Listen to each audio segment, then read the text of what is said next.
J'ai fait une rencontre d'une personne qui s'occupait de la restauration de poupées anciennes et moi, là-bas, je restaurais tout ce qui était objet de céramique, porcelaine, faïence.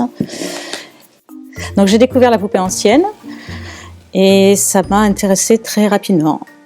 Non seulement on reconnaît l'univers des jeux anciens, mais ça touche en plus à beaucoup d'autres domaines puisqu'on travaille aussi beaucoup dans la mode.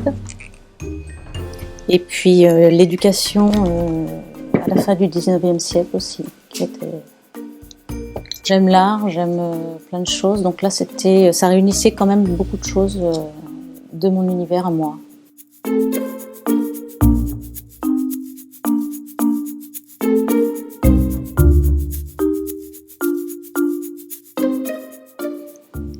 C'est assez émouvant.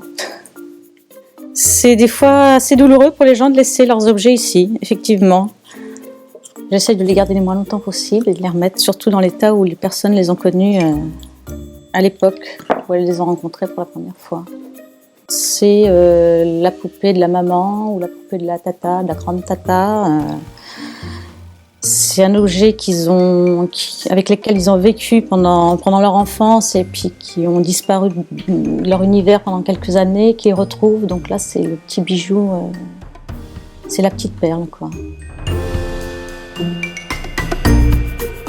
Le plus gros d'intervention, c'est quand la tête est cassée. Donc là, on fait un vrai travail de restauration sur un objet d'art. Souvent, il manque des morceaux, donc nous, on fait de la copie en fin de compte. Il n'y a pas une couleur qui est la même, donc on est obligé de s'adapter sur chaque visage.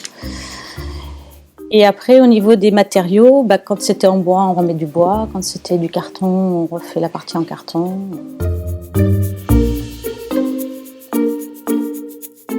On imagine un petit peu les personnes qui ont pu, surtout les années qu'elles ont traversées, ce qu'elles ont pu soit finir dans un grenier pendant 30 ans, puis être découvertes après, ou voilà. C'est assez nostalgique, mais c'est pas désagréable.